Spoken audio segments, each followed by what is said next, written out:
My vengeance ends now.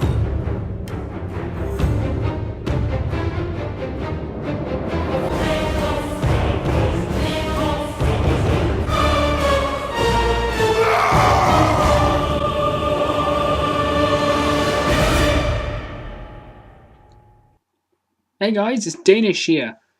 Right, this time on Knowing Origin series, we're going to be looking at the Fire Staff.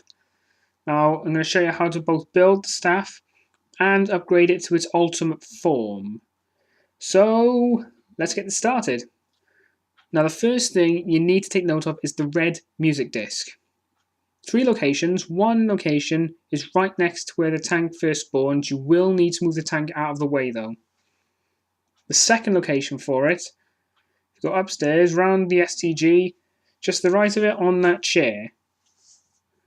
And the third location is right next to generator 6. In fact, right where the sign says is basically pointing at the fucking disc.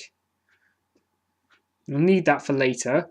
Now for the actual part of the staff itself, I've mentioned before that capturing generator 6 successfully will open the box next to it and reveal the first part of the fire staff. The second part will be revealed by killing the Panzer Soldat for the first time. Upon killing him, he will die and it will just drop right on his crotch, I guess. Did he just shit it out or something? I don't fucking know. Now the third part, you need to keep a look up in the sky when it's raining, because a glowing plane will spawn. Now what you will need to do is shoot the fucker down. Any bullet-based weapon should work. Once that gets shot down, it'll explode, and the final part of the staff will drop down at the same spot every time. And I got crushed during theatre mode. That's where it will drop down once the plane has been shot down. Now, from generator 3, you can get to the fire area. A little cave. It's, just follow from generator 3. It's on the way back to the starting room. Now this is why you need the red disc. If you go down to the fire tunnel, a little spot called the crazy place. This is also where you need the gramophone. Go down, put the gramophone down there if you have the red disc. It'll place down the gramophone and a portal will start to build. It takes a while, so you will need to make sure to keep yourself covered. Jump through the portal and you'll walk into the crazy place. I tend to call it like a Garthen chamber. I don't know what it's called. But that crystal will spawn on that red pedestal once you go through the fire portal. You've got to go through the right portal to spawn that crystal. You can't just go through the same portal to get every single crystal. It doesn't work like that, I'm afraid. But just stand on that little pedestal to build it and get back. Now you've got to go downstairs where you first placed the gramophone with the white disc underneath the pack-a-punch. And there's 4 stands right at the bottom. Go to the red stand if you have the crystal and all staff parts and just build the fire staff. And there you go. It does take one of your weapon slots, but it has 9 shots plus 90 on backup, and I think it kind of one hits until the late 10s. Now then, for the ultimate staff, go back to the Chamber of Agartha, whatever you want to call it, and in the fire area you'll notice these 4 bowls, whatever you want to call them, those markings. Now on this little grid you're standing on, this little metal grid, you're going to kill a certain amount of zombies with the fire staff. Now as you do this, they will start to light up. Theatre mode kind of glitched out on me, it's only and the first 2 aren't showing. The second one didn't actually show while I was playing, but that's merely a graphical glitch. Once the 4th one, the one on the very right, has lit up, the screen will shake a bit, and Samantha will give you a voice confirmation. It goes, shaking now. That's the first step completed. Now once you've done this, you'll need to get back to the overworld and head back to the church. If you get to the top floor, the SDG room, you'll notice these markings on the wall. Some are lit up, some are not. There are, I believe, 7 markings on the wall. And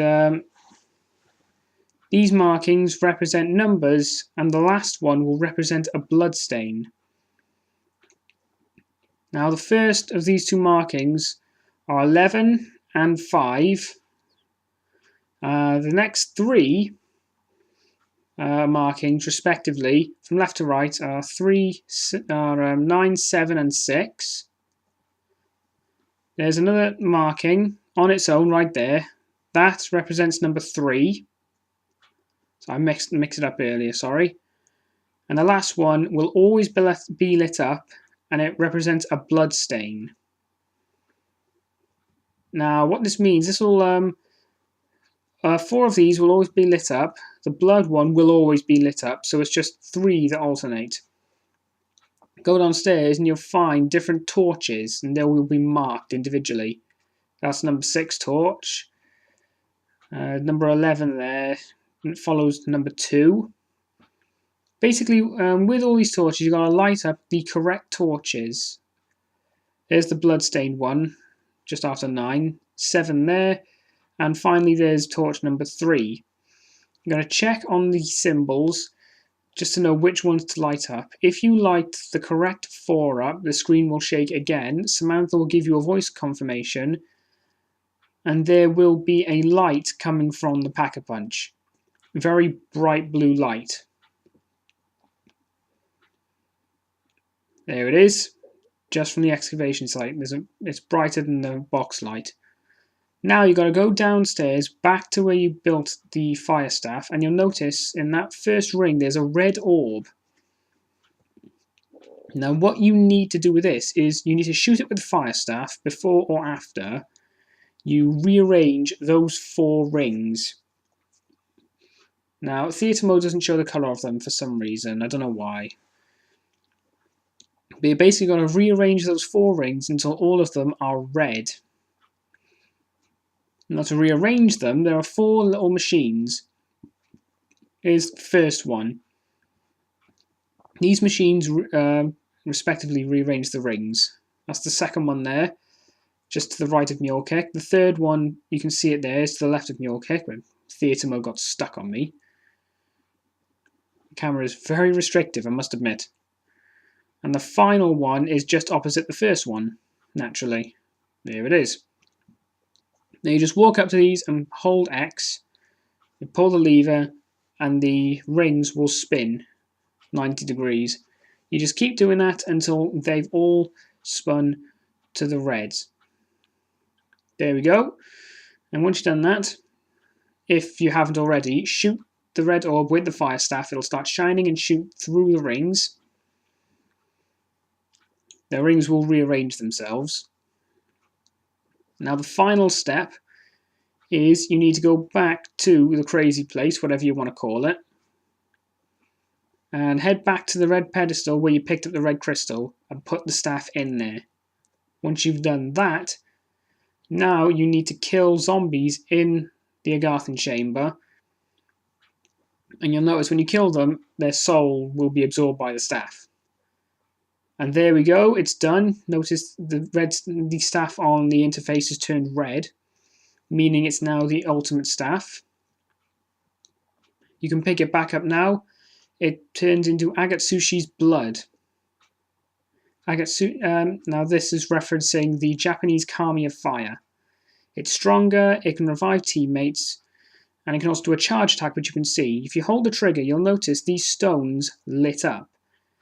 Now, depending on how long you hold it, depends how long it's lit up. If the back lights up first, that'll take 3 shots. If the front one then lights up, it'll take 6 shots from your ammo. The latter of which is naturally more powerful. And that's about it. It also has a melee attack, which 1 hits until round 16, same as every staff. And yeah, that's about it now. That's all you need to know about it. It's possibly one of the stronger staffs, but I personally prefer the lightning staff. Although I do enjoy watching the zombies burn. I've always quite liked fire. But that's about it now. So yeah, thanks for watching, and next we'll go through the wind staff. So thanks for watching. Danish out.